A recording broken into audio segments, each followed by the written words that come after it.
आज आपण माहिती तंत्रज्ञान क्षेत्रामधील उद्योजकतेच्या आणि आनुषंगिक आर्थिक उन्नती साधण्याच्या ज्या संधी आहेत त्याविषयी माहिती करून घेणार आहोत। 1995 पासून महाराष्ट्रामध्ये किंवा भारतामध्येच माहिती तंत्रज्ञानावर आधारित उद्योगांची वाढ मोठ्या प्रमाणात झालेली आहे। भारतातील दाक्षिणात्य राज्ये किंवा दक्षिणेमधील राज्ये कर्नाटक, तामिळनाडू यासारख्या आंध्र प्रदेश यासारख्या राज्यांमध्ये या उद्योगाची फार मोठी वाढ झालेली दिसते। यामध्ये महाराष्ट्र सुद्धा मागे राहिला नाही पाहिजे। महाराष्ट्रामध्ये या उद्योगाची वाढ होण्यासाठी मोठ्या प्रमाणामध्ये केंद्र सरकारतर्फे तसेच राज्य सरकारतर्फे अनुदान उपलब्ध आहे। इन्कम टॅक्स किंवा आयकर विभागामार्फत सुद्धा माहिती तंत्रज्ञानावर आधारित जे उद्योग उभे राहतात त्यांच्यामध्ये उद्योजकांना मोठ्या प्रमाणामध्ये आयकरामध्ये सवलती देण्यात येतात। माहिती तंत्रज्ञानावर आधारित उद्योगांची आपण आज माहिती करून घेणार आहोत। 1995 पासूनच भारतामध्ये माहिती तंत्रज्ञानावर आधारित अनेक प्रकारचे उद्योग मोठ्या प्रमाणामध्ये वाढत आहेत। एकंदरच भारताच्या अर्थव्यवस्थेकडे पाहता अर्थव्यवस्थेमध्ये झालेली भरभराट किंवा वाढ ही मुख्यतः विदेशातून आलेल्या परकीय चलनाद्वारे जे उत्पन्न झालेलं आहे त्यामध्ये मोठ्या प्रमाणामध्ये माहिती तंत्रज्ञानाचा समावेश होतो। इन्फॉर्मेशन टेक्नॉलॉजी एनेबल्ड सर्व्हिसेस किंवा ज्या उद्योगांमध्ये थेट कॉम्प्युटरचं ज्ञान हे दोन प्रकारचं असतं। कॉम्प्युटरमध्ये C+, जावा, व्हिज्युअल बेसिक अशा पद्धतीचं ज्ञान ज्या व्यक्तींकडे असतं त्यांना आपण सर्वसाधारणपणे इन्फॉर्मेशन टेक्नॉलॉजीमधले तज्ज्ञ समजतो। प्रत्येक व्यक्तीच इन्फॉर्मेशन टेक्नॉलॉजीमधली तज्ज्ञ असेल असे अपेक्षित करता येणार नाही।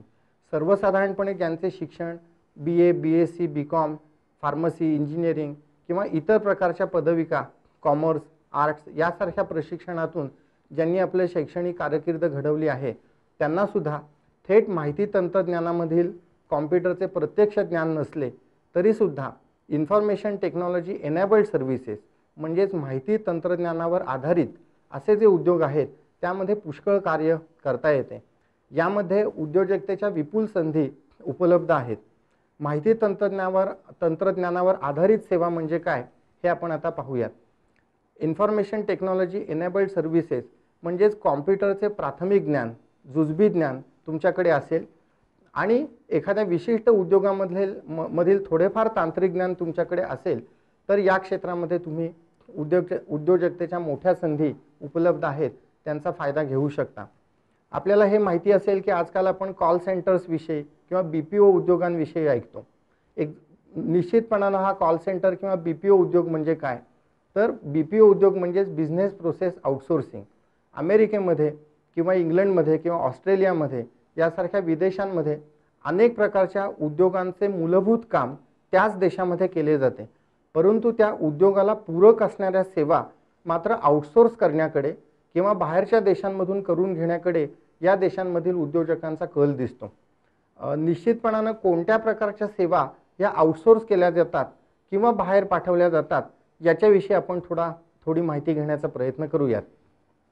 बिझनेस प्रोसेस आउटसोर्सिंग जर कार उद्योगामध्ये बोलायचा झाला तर असं पहा की जर एखाद्या कारचं मॅन्युफॅक्चरिंग किंवा उत्पादन करणं हा त्या उद्योगाचा मूळ गाभा समजला जातो, परंतु फोर्ड मोटर कंपनीने काही कार्सची निर्मिती केली, परंतु त्या निर्माण झालेल्या कार्सबद्दल त्यांच्या ग्राहकांना जर वेगवेगळ्या पद्धतीची माहिती सांगायची असेल, कोणत्या पद्धतीचे मॉडेल्स या कंपनीकडून उपलब्ध करण्यात आलेले आहेत, प्रत्येक मॉडेलची सर्वसाधारणपणे किंमत किती आहे, हे सर्व काम हे आउटसोर्स केले जाते।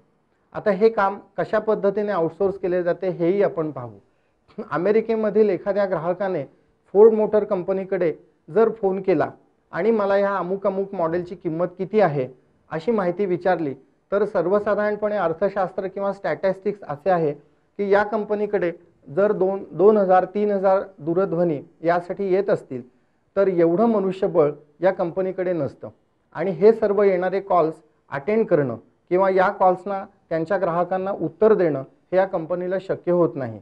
म्हणून हे सर्वच्या सर्व काम भारतासारख्या देशामध्ये आउटसोर्स करण्याकडे या कंपनीचा कल असतो। हे प्रत्यक्षामध्ये अमेरिकन ग्राहक जेव्हा फोर्ड मोटर कंपनीला अमुक एक कारची किंमत किती किंवा या कारमध्ये किती प्रमाणात कार खरेदी करण्यासाठी कर्ज उपलब्ध आहे याची माहिती विचारतो, तेव्हा तो ग्राहक अमेरिकेमधल्या फोर्ड कंपनीचा दूरध्वनी फिरवतो, परंतु तो दूरध्वनी मात्र भारतातील टेबलवर वाजतो आणि भारतातील टेबलवरून या ठिकाणचा मकरंद मॅक होतो आणि या कॉलला उत्तर देतो। याच कामाला आपण कॉल सेंटरचे काम किंवा बिझनेस प्रोसेस आउटसोर्सिंगचे काम असे म्हणतो। याकडे जर पाहिलं तर अमेरिकन उद्योगांचा यामध्ये फायदा असा आहे की अमेरिकेमध्ये जर 5,000 10,000 माणसे या ठिकाणी कामाला लावायची झाली तर तिथल्या वेतनमानाप्रमाणे किंवा तिथे प्रचलित असलेल्या किमान वेतन कायद्याप्रमाणे प्रत्येक व्यक्तीला $5,000 ते $10,000 सर्वसाधारणपणे पगार देणं त्या कंपनीनं अपेक्षित असतं। परंतु हेच काम भारतामध्ये एखाद्या माणसाने बसून किंवा एखाद्या मुलाने बसून केले तर त्याला या कंपन्या सर्वसाधारणपणे $2,000 ते $3,000 पर्यंतची रक्कम देण्यासाठी तयार असतात। आपल्याकडे $2,000-3,000 मध्ये एका माणसाला काम मिळाले तर आज डॉलर आणि रुपया यांच्यामध्ये विनिमयाचा जो फरक आहे यामुळे आजही $2,000 प्रति माणशी ही रक्कम भारतातल्या माणसाला सुद्धा दर महिन्याला 1 लाख रुपये ते सव्वा लाख रुपयाची रक्कम मिळवून देऊ शकते।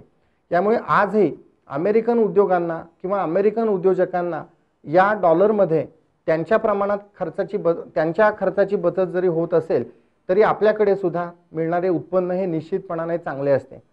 या पद्धतीने काम करण्यासाठी भारत सरकारने सुद्धा चांगल्या पद्धतीच्या दूरसंचार सेवा उपलब्ध करून दिल्या आहेत। म्हणजेच चांगल्या पद्धतीचे ब्रॉडबँड इंटरनेट आता आज BSNL मार्फत भारत सरकार मार्फत अतिशय नाममात्र दरामध्ये सामान्य नागरिकांना सुद्धा देण्यात उपलब्ध करून आलेले आहे। कॉम्प्युटर्सच्या किमती सुद्धा गेल्या 10 वर्षांमध्ये पुष्कळ प्रमाणात खालती आलेल्या आहेत असं चित्र आज समाजामध्ये दिसतं आहे। कॉम्प्युटरच्या बदललेल्या किमती, इंटरनेटच्या सेवा ज्या अतिशय स्वस्त आणि माफक दरामध्ये उपलब्ध झालेल्या आहेत आणि आपल्याकडे असणारे विपुल मनुष्यबळ पाहता एकंदरच IT क्षेत्रात किंवा BPO क्षेत्रामध्ये मोठ्या प्रमाणात उद्योजकतेच्या संधी आज आपल्याला उपलब्ध आहेत असे दिसते।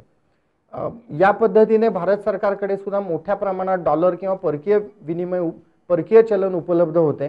यामुळेच ज्या उद्योजकांनी या पद्धतीच्या सेवा विदेशी ग्राहकांना पुरवण्यात आलेल्या आहेत त्यांना भारत सरकारमार्फत डीम्ड एक्सपोर्टर्स म्हटले जाते। म्हणजेच थेट वस्तूचा जरी व्यापार हा तुम्ही करत नसलात तरी ही डीम्ड एक्सपोर्ट म्हणजे हा एक्सपोर्ट ऑफ सर्व्हिसेस किंवा या तुम्ही सेवांचा एक्सपोर्ट करत आहात असं या पद्धतीमध्ये भारत सरकार गृहीत धरतं आणि त्याप्रमाणे तुम्ही भारत सरकारला मोठ्या प्रमाणात डॉलर्स मिळवून दिलेत किंवा परकीय चलन मिळवून दिलेत आणि देशाची गंगाजळी परकीय चलनाची वाढली म्हणून मोठ्या प्रमाणात इन्कम टॅक्समध्ये सुद्धा सवलती केंद्र सरकारमार्फत देण्यात येतात। या सर्वांचा फायदा महाराष्ट्रीयन युवकाने घेणे अतिशय आवश्यक आहे आणि म्हणूनच महाराष्ट्र उद्योजकता विकास केंद्राच्या द्वारे IT क्षेत्रातील वेगवेगळ्या प्रकारच्या कोणत्या सेवा उपलब्ध आहेत, कोणत्या प्रकारच्या उद्योजकतेच्या संधी या IT एनेबल्ड सर्व्हिसेसमध्ये उपलब्ध आहेत याची सविस्तर माहिती देण्याची शृंखला किंवा व्याख्यानांची किंवा मार्गदर्शनाची शृंखला याद्वारे निर्माण करण्यात आलेली आहे। याचा आपण आवर्जून फायदा करून घेतला पाहिजे। फोर्ड मोटर कंपनीकडे येणाऱ्या त्यांच्या ग्राहकांच्या दररोजच्या दूरध्वनींची संख्या पाहता रोजच 2,000 ते 5,000 दूरध्वनी ग्राहकांकडून येत असतात। यामध्ये ग्राहकांकडून विचारणा होणारे प्रश्न अशा स्वरूपाचे असतात की कारच्या मॉडेलची नक्की किंमत किती, कोणती मॉडेल्स उपलब्ध आहेत, कोणत्या मॉडेल्सवरती किती प्रमाणात कर्ज उपलब्ध आहे, अमुक एक मॉडेल घेण्यासाठी ग्राहकाच्या उत्पन्नाची मर्यादा काय असावी, यासारखे प्रश्न मार्केटिंग विभागाकडे फोर्ड मोटर कंपनीच्या येत असतात। या सर्वच प्रश्नांना उत्तरे देणं फोर्ड मोटर कंपनीच्या अधिकाऱ्यांना शक्य होत नाही। म्हणूनच या फोर्ड मोटर कंपनीद्वारे या कामाचे आउटसोर्सिंग केले जाते। म्हणजेच या